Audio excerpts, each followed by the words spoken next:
Evet dostlar, videomuza hoş gəlmisiniz. Dostlar, bu günlərim yüklədiyim 385 ucu falan yükləmişəm dostlar.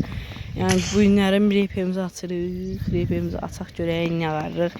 Yəni hər sezon reypə çəkilişi gələcək. Yəni pası yüksəltə vururuq.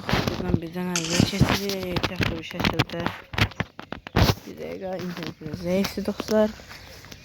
Biraz zayıf internetimizdə indi aça bilərik. 360 elit pas xeyirli olsun dostlar. Və xeyirli olsun. Kapata vururuq 60. What? Oğlum 10 kademe attı bu arada. Hamısını ala vururam dostlar. Uy, vallahi qəşəng. Bak bıçaq verir. Kask, mükemmel P90 da aldık. Distans ifadə. Buradan da silahımızı aldık ve son dostlar. Buradan da 360 özü bize hediye olarak qaydı. Süper. 385'imizde olduğu için elinde kalır. Bunlarla da istifade olunacaq inşallah. Yazayım dostlar. Yazayım.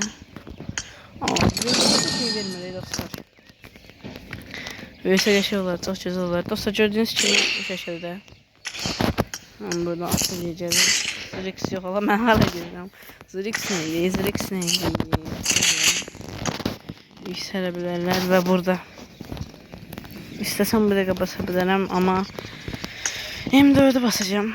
Burada bu var. Bunu sonra basarıq dostlar. Kasmır buraya bu. Onu da. Onu kuşam. Uy. Setlik şeydi bu. Benim çok hoşuma gəldi. Gördüğünüz kaskı verir. Falan filan belə. Baş mekan. Aşağı düşdü 2 dənə. Burada P90'ımızı. Kuşanaq məndə. Yox, bu yaxşıdır. Bu yenə də dursun, ama bu yaxşıdır. Pompalı desenimizi kuşandıq.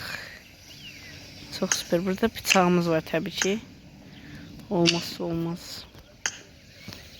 Süper dostlar. Reypimiz xeyirli olsun. İnşallah birinin 50'den o tərəfəsində asacağım reypini.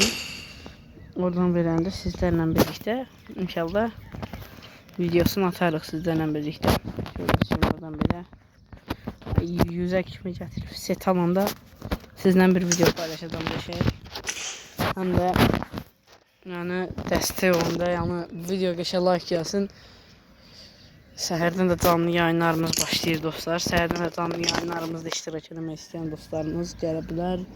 Rank kasacağın sabah. Yəni video like atın, abone olun. İnşallah 100 abonede 50 abonede alınmadı.